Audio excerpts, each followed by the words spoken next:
we've got the car, and he's then gone to Bugatti and gone, the lads have bought the car, I need to get this part, this part, this part. Porsche side or Bugatti side have said, absolutely no chance, we can't give you the parts. Out of absolutely nowhere, one of the most exclusive car brands on the planet found itself in a very public war of words with a British YouTuber who learned mechanics in his dad's garage.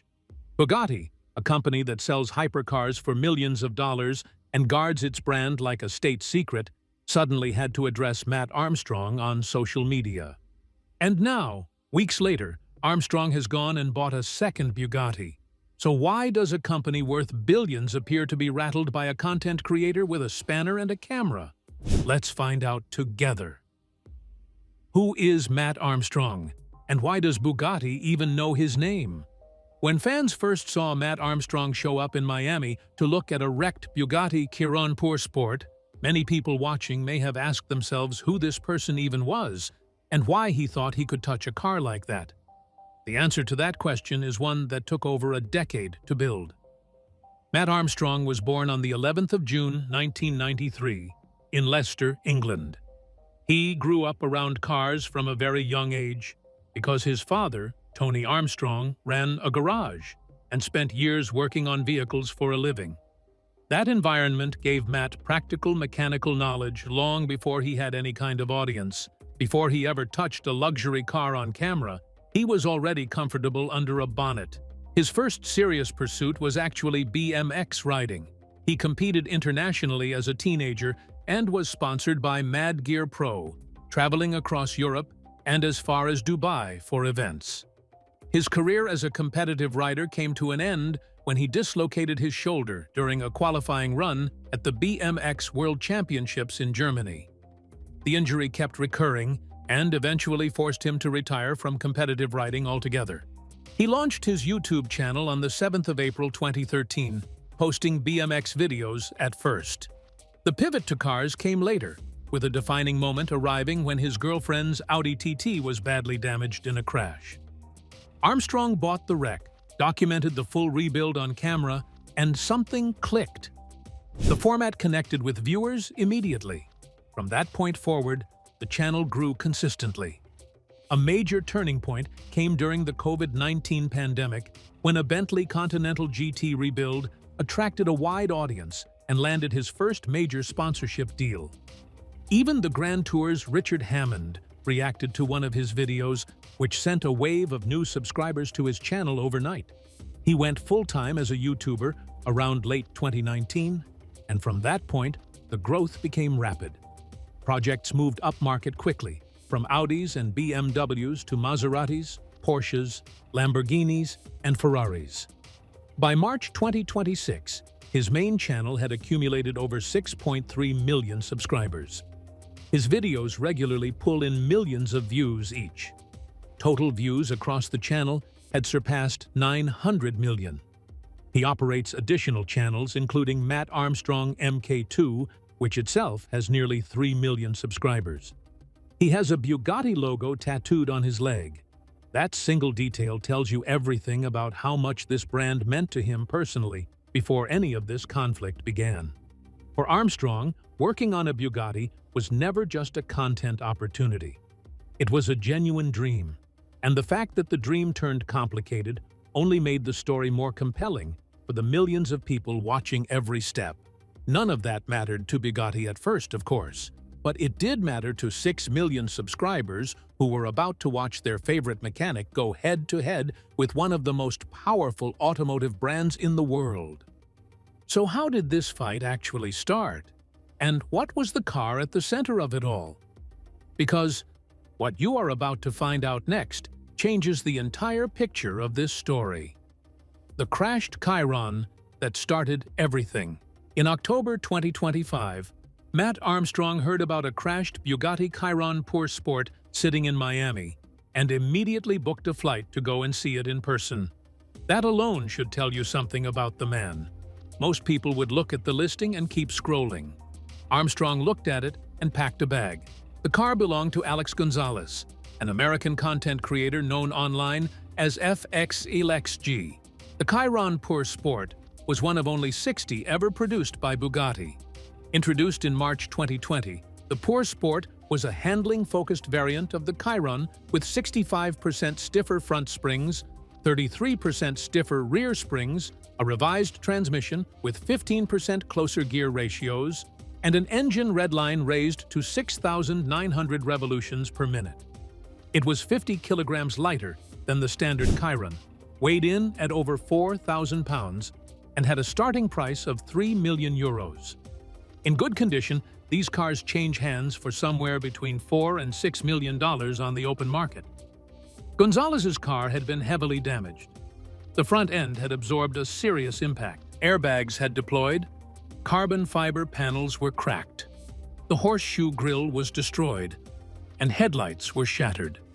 When Armstrong arrived in Miami to inspect it, the damage looked even worse in person than it had in photographs. Bugatti sent a factory technician from France to assess the car. That technician declared it a total loss. From that point, Bugatti took a step that nobody outside the brand's inner circle would have predicted. The company locked the car's VIN number, meaning that no authorized Bugatti dealer anywhere in the world could sell replacement parts for it. If Gonzalez wanted the car fixed through official channels, there was one option available: send it to the factory in Molsheim, France, at a cost of approximately $1.7 million. When Gonzalez declined that offer, Bugatti later reduced the estimate, but the owner turned that down as well. The reason was simple. His concern was that once the car arrived at the factory, Bugatti would begin stripping it apart and keep finding new problems, with the bill climbing higher with every discovery. It was a risk the owner was not willing to take. What came next was remarkable. Gonzalez took to social media and issued a public ultimatum to Bugatti. He said the company had 24 hours to unblacklist the car and allow parts to be sold, or he would 3D print every component himself. Most brands receive that kind of post and say nothing. Bugatti CEO Mate Rimac responded with a direct message to Gonzalez within that window, opening with the words that he was the Bugatti CEO, before explaining why 3D printing the structural components was not a safe option. The gearbox housing had shattered, and the carbon monocoque had taken structural damage. Those are not parts you solve with a desktop printer. With the blacklist still in place and no official support arriving, Gonzalez brought Armstrong in to attempt a private rebuild.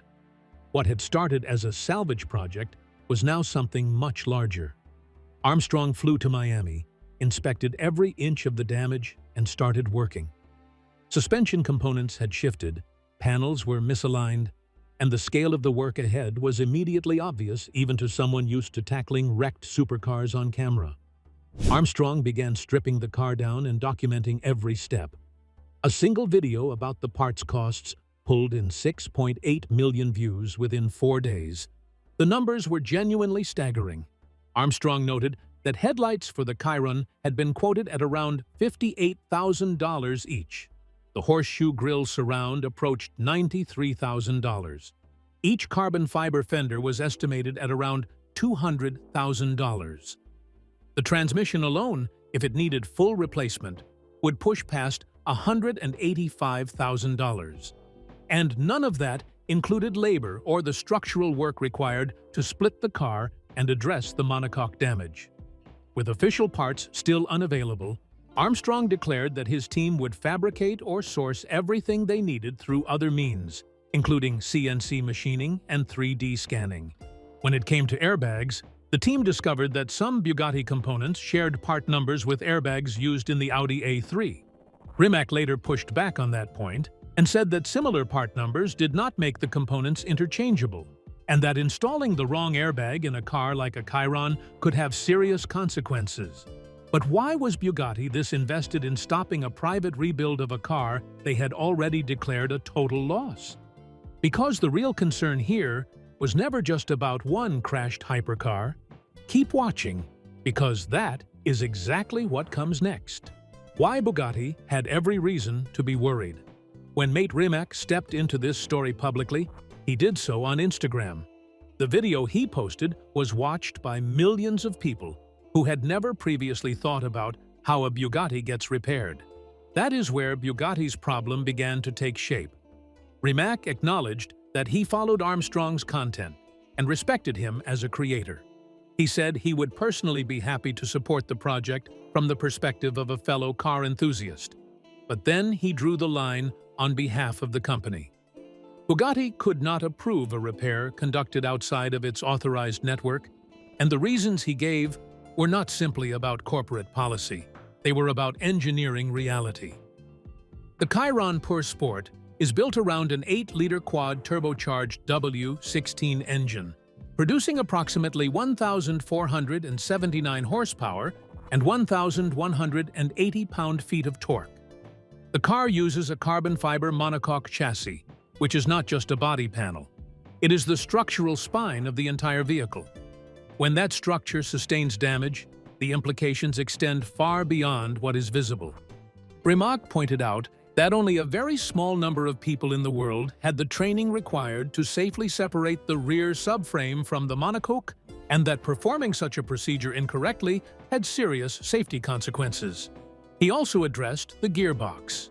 In Armstrong's project, what was initially thought to be a hairline fracture in the transmission mount turned out to be 2 large tears. The gearbox mount in a Chiron is engineered deliberately to break in a crash, redirecting force through the body of the car to protect the occupants.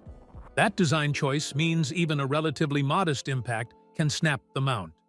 A specialist on Armstrong's team, Tiggy, welded the component back together, a repair that many engineers said simply should not have been attempted on a part designed specifically to fail in a controlled way.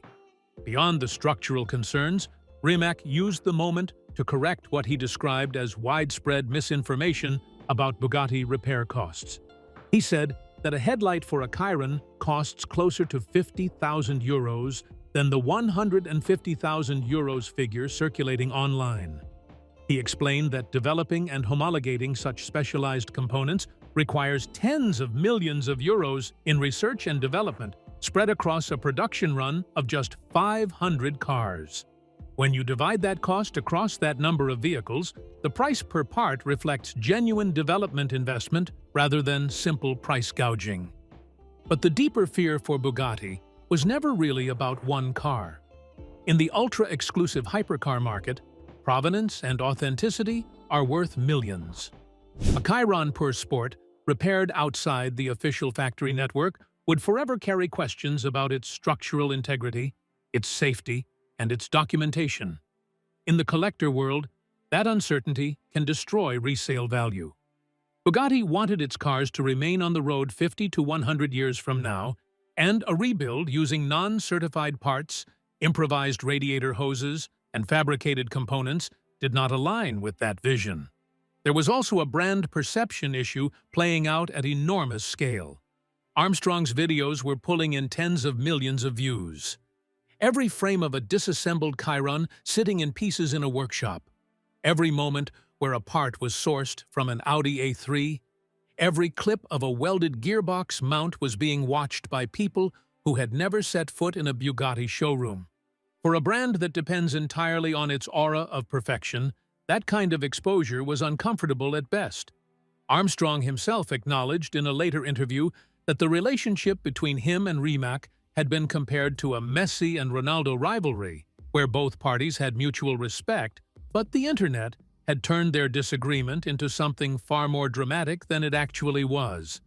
He felt that someone inside Bugatti beyond Rimac had made the final call on withholding parts, because Rimac had apparently indicated privately that a solution might be possible before the company's official position hardened. That behind-the-scenes dynamic only added to the sense that this was not a simple disagreement. It was a clash between the old world of exclusive brand control and the new world of transparent, on-camera problem-solving. And then, just when the Chiron rebuild was already one of the biggest automotive stories in recent memory, Armstrong went out and bought another Bugatti. And that is where things got even more interesting. The second Bugatti and what it means for the brand. While he was still deep in the Chiron Pur Sport rebuild in Florida, Matt Armstrong was approached about a Bugatti Veyron sitting with a repossession company. The Veyron had been built originally for the Dubai market and had been repossessed, which meant Armstrong got access to it with no documentation, no history, and no idea what was wrong with it. He bought it on impulse and immediately started filming. The Veyron is not an ordinary car in its own right. Only 450 were ever produced. Current values sit above £1.5 million.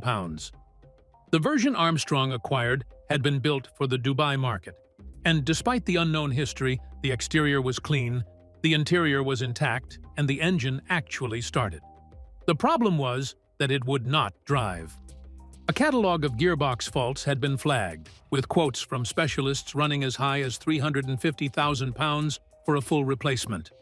Armstrong began diagnosing the issue methodically. What he found was not a destroyed gearbox at all. The faults were caused by a blown fuse.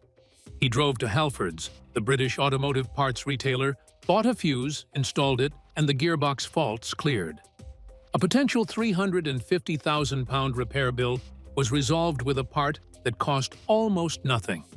But here is where the Veyron project revealed something important. When Armstrong contacted Bugatti to ask about sourcing replacement parts for the rebuild, he received the same answer he had gotten during the Chiron project. Bugatti told him they would not supply parts to someone outside their authorized service network. The Veyron would need to be taken to an official Bugatti facility if factory components were required. Armstrong described the situation as a legal loophole, a way for the manufacturer to prevent independent rebuilds of their cars entirely. What that response confirmed was that Bugatti's policy of withholding parts from unauthorized repairs was not specific to the Chiron Pour Sport situation. It was not a reaction to the drama, the viral videos, or the public back and forth with mate Rimac. It was a consistent, company-wide position applied to any car outside their network, regardless of the model or the circumstances. The brand has that policy in writing on its official website, stating that all work on vehicles must be carried out by a Bugatti-authorized service partner. For Armstrong, owning two Bugattis simultaneously meant that the conflict was no longer about one project or one car owner's decision not to send a wreck to France. It was about a systematic restriction that applied across the entire brand. And with millions of subscribers watching the Veyron story unfold alongside the Chiron story, the audience understood that reality for the first time. Meanwhile, the Chiron rebuild had pressed forward regardless of the part situation. The team had reunited the front and rear halves of the car after splitting it to access the transmission. A specialist company, called Valvetronic, had fabricated a custom exhaust. Replacement radiators had been built to order since Bugatti parts were unavailable. And eventually, the car had been started. The engine fired. After all the blocked VINs, the public statements, the social media arguments, and the months of improvised problem-solving, the Chiron Pour Sport ran again. Bugatti had eventually lifted the parts blacklist on the Chiron and reduced their repair estimates, according to reports from early 2026. But by that point, Armstrong and his team had already found their own path forward. The partial parts availability had forced creative solutions at every stage, and those solutions had become the story that millions of people tuned in to follow. What Armstrong had done, in effect, was pull back the curtain on how an ultra-exclusive brand maintains its mystique. He showed his audience what the inside of a Chiron looked like. He pointed out that an airbag in a multi-million-dollar hypercar shared a part number with one from an Audi A3. He demonstrated that a gearbox fault in a Veyron could be solved with a fuse from a mainstream auto parts shop. None of that undermined the engineering achievement those cars represent. But it did challenge the idea that only Bugatti's own network had the knowledge to touch them. Whether the fear is real or simply a story the internet built around a corporate policy that already existed, the outcome is the same. Matt Armstrong, a mechanic from Leicester who used to ride BMX and fix cars in his dad's garage, turned a wrecked Bugatti into the most discussed automotive project of the year. And then he bought a second one. Bugatti's next move remains to be seen. With this, we have come to the end of this video. Thanks for watching. If you enjoyed this video, do well to like, comment, and subscribe for more content. To enjoy more thrilling stories, click now on the following video that pops up on your screen.